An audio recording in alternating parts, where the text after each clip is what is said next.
What up, motherfuckers? Last night was Extreme Rules. I happened to watch it. I'm not so sure why, but I watched it. This was a big mistake on my part because this pay-per-view was extremely boring. But I mean, like, I don't know how it could have been made good. It was just really bad, but it was also really boring. You know what I mean? It was almost as boring as like a technical work rate productions video, where it's just like a bunch of jabrones talking and doing nothing and having bad wrestling matches. I mean, it wasn't good. Nothing here was inspired. The crowd was horrible. But then anyways, let's just get to it, right? First up, we have the New Day versus Lashley, AJ Styles, and Omos in a match that should be happening on Raw. This would be a good main event of Raw match. This is not a good pay-per-view match.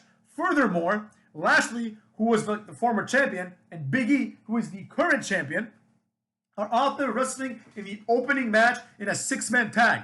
Think about what I just fucking said. In the Attitude Era, the height of wrestling, Big E would, first of all, would never make it. Lashley, I'm sure, would. And nobody else would make it here except for maybe Big E. Lashley and AJ Styles. And Omos might be like, they could have put him in like the oddities or something like that.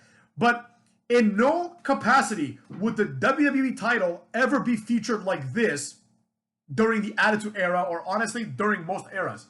The WWE title, the most important belt in the company, and the champion, the guy that holds it, being put in a six-man tag is retarded, motherfucks. It's stupid as shit. And here's the problem with that. Big E with the title is the same as Big E without the title. He's just another guy in the New Day. Kofi Kingston, at least, when he was the champion, he was presented as an actual champion. He wouldn't be in pay-per-views teaming up with Big E and Xavier. But Big E, they have no faith in this guy whatsoever. This has transitional champion written all over it, which made the end result of this match even more weird. I thought the ending of the match was pretty cool. AJ Styles does a blind tag to Lashley. AJ Styles goes for the phenomenal forearm. Lashley tags him in. AJ Styles misses the forearm. AJ Styles goes to attack Big E. Big E moves out of the way. Lashley spears AJ. Big E picks him up, hits the big ending, 1, 2, 3. That's the end of that, motherfucks. After the match, Big E cuts a promo being like, Lashley, tomorrow on Raw, like, I'm calling you out. And like, for some reason, Big E's mad. Like, why is he mad? You know what I mean? Lashley's right. Like, Lashley got screwed out of the title. Why is Big E angry at Lashley? What did Lashley do to him? I mean, anything Lashley did to him, right? Any kind of aggression is justified by the fact that Lashley feels like he stole his title. You know what I mean? So Big E being mad, even though he just won the match, was very, very odd. And it really kind of shows that Big E might just be like an idiot who doesn't understand how like storytelling works. Like, that's one big problem about wrestlers, and one big problem about one big reason, I should say, why Vince McMahon doesn't let them do whatever the fuck they want. A lot of them are morons. Maybe what they want is stupid as shit. That's it. Big E's one of them. Big E, I get the impression that he's a smart guy, actually. But this is really stupid. Anyways, next up we have the Usos versus the Street Profits. This match, like, the Usos need to be fired. The Usos are one of the worst tag teams of all time. This match was literally every Usos match. Eventually, the match ended when the Usos hit a super kick and then a splash. Every Usos match has the same exact ending. This one tried to be different because there was a point when one of the Usos hit a super kick and the other Uso hit the splash, and it wasn't enough. But then when they both did it, it was enough. Nobody cares. Complete waste of everyone's fucking time, motherfuckers. The Street Profits should already be released. The Street Profits, it's done. It's over, motherfuckers. They're not exciting. Montez Ford looks like an idiot.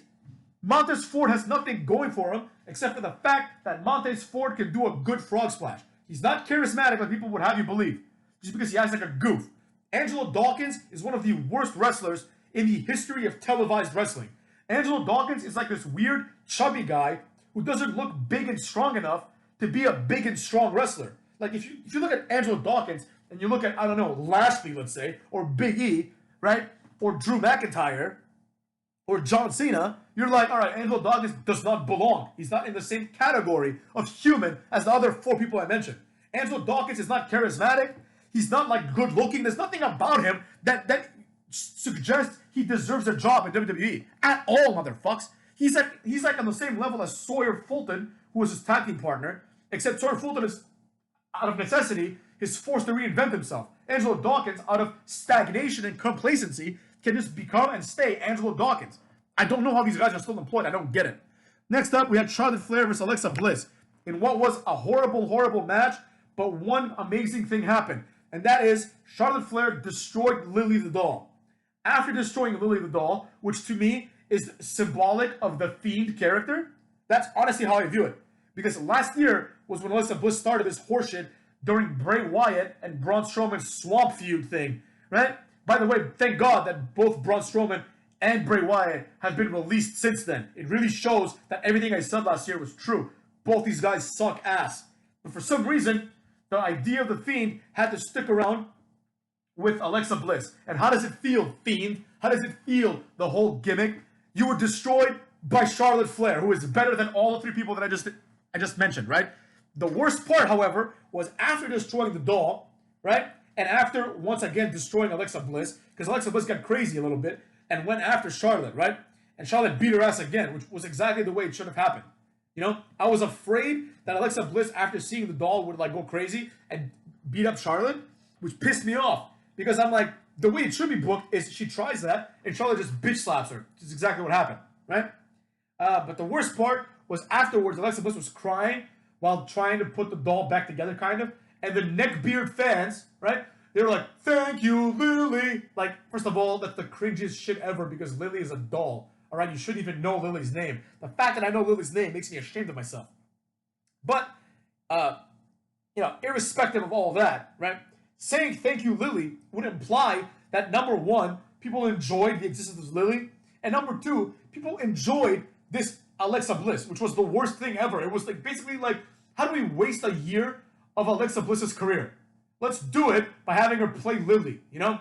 It was a waste of time. I'm glad that Lily's gone. I hope that either Alexa Bliss goes back to being a normal wrestler or gets released. I don't care about this anymore.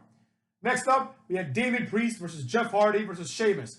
This is one of the rare times when I actually agree with the crowd, right? And I think that WWE should listen to the crowd. Let's be real. Sheamus, ever since he became a mid-carder, when he went from main eventer to mid-carder, that's not good, all right?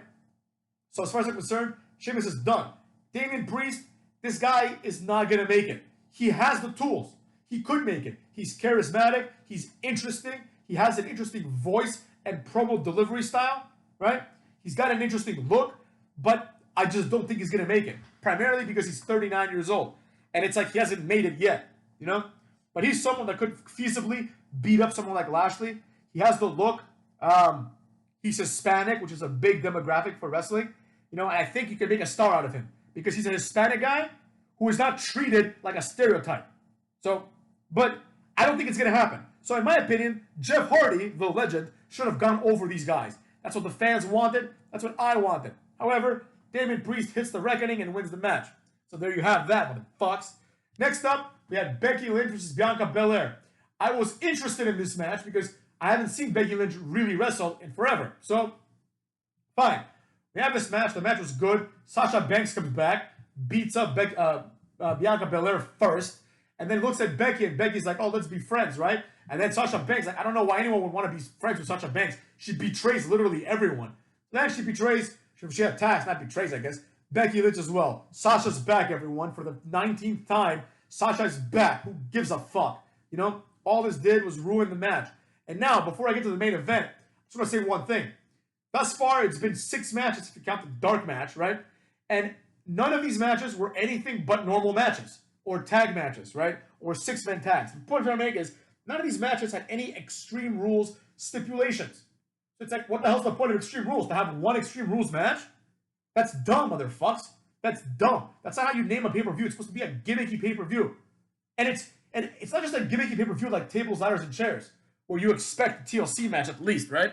You know, but you understand not every match is going to be a TLC match. So sometimes you do like a chairs match and a tables match and a ladder match and whatever the case may be. And then eventually you'll do like a TLC for the main event. But Extreme Rules, right? It's not just a type of match. It's a concept, right? Like the rules in this pay-per-view are going to be Extreme Rules. It's an offshoot of ECW. So it's like, you're going to have a pay-per-view called Extreme Rules, but the rules are completely normal? That's retarded, you know? But anyways, that's what happened. So the last match was actually an Extreme Rules match between Roman Reigns and the Demon Finn Balor. Now, this match was an absolute aggressive waste of time because we all know that the next big match is Roman Reigns versus Brock Lesnar, and then hopefully Roman Reigns versus The Rock at WrestleMania. But whatever. We had to get through Finn Balor first. Now, the only thing noteworthy in this match happened at the end. This was really bad, but it had some elements of good, and I'll explain why. At a certain point, Finn Balor goes for the coup de grace, but the Usos interfere. He hits it, Usos interfere. He beats the shit out of the Usos, but as he's doing this, he turns around. Roman Reigns has recovered. He turns around. Roman spears him through the barricade, right? Here's where the boring, stupid shit happens, right? The lights go off, and they turn like red, and this heartbeat thing that's like similar to Finn Balor's like beginning of the entrance music starts, and it's like boom boom, and then he misses the first few cues, but by the third boom boom, Finn Balor's body starts twitching, as you see, right? And then he keeps twitching, and then eventually he again misses a cue, and the music starts. You know, the rah part of this music starts, and Balor just gets up, no sells everything. And then Michael Cole's like, the demon is back! You know? This would have been cool if you did not have all the theatrics. Like, it didn't need the different music. It didn't need the different lighting effects. This could have just been, he just gets up. It's like his comeback moment. You know? It's like his Hulk up, right? He just gets up, but it's more based on being effective than showy. He just gets up and starts beating the shit out of Roman Reigns, which is what happens. He throws Roman Reigns. He does like a shotgun dropkick, putting him through a table, first of all. Which was pretty cool, because the table was laying like flat. It was laying normal. And he kicked him, and Roman Reigns jumped back and fell through the table. Then afterwards, throws him in the ring, and he's going to go for the coup de grace. He climbs the turnbuckle. The turnbuckle just breaks, basically, right? Obviously, it was fixed. It was staged. It breaks. But not only does the turnbuckle break, the turnbuckle breaks, and this, for some reason, has the dual effect of ending Finn Balor's music that was playing in the background and changing the lighting effects to being back to normal. Because this apparently snapped him out of his rage or some other bullshit, right? Finn Balor gets up after falling from the turnbuckle. He sold it pretty well. He gets up and gets speared like a cuck. And Roman Reigns wins. So there it is. The demon, he's cool for like a second, and then he gets speared like a cuck, and it's over. Then Roman Reigns points to the sky, as if to suggest that not only is he above Finn Balor and above everyone else, but also that God played a part in his motherfucks. That was the end of that. So, unless this leads to something, this was really bad. You know, if this is explained on Friday as like, oh, the turnbuckle gave way, that's just really bad. But if this leads to like a character change for either Roman or Finn Balor, because Roman Reigns does need like a bit more of a character to just kind of keep this going forward. Just being Roman Reigns, the tough guy, isn't good enough, you know? There you have it. Pay-per-view was complete shit. Every match was garbage. Or did not end in a way that I would have liked, motherfuckers. Not that that's what makes a match good or not. Like, the only thing that was good here, and honestly, things like Damien Priest versus Hardy and Sheamus, that's not, motherfuckers, that is not at all a pay-per-view match. That's literally a Raw, like, first hour match. But whatever. The only thing that I liked was the end of Lily. Not because I want to see the old Alexa Bliss, because I don't give a rat's ass about the old Alexa Bliss. Just because I fucking hate Lily, alright? And not only that, motherfuckers, but here's the other thing. This supernatural nonsense, right? The same people that were like, oh, Bray Wyatt's Funhouse of Horrors match with Cena, whatever the fuck that was. People that like that like the Boneyard match, should have no problem liking Finn Balor convulsing in the ring and coming back to life as the demon. They should have no problem with Lily. People like me, who are grown-ups and who are serious, have a problem with all this garbage. You know, I personally think it is a huge stain in the career of The Undertaker to have his last match be the Boneyard match. Like, Undertaker was great because he was awesome in the ring, too.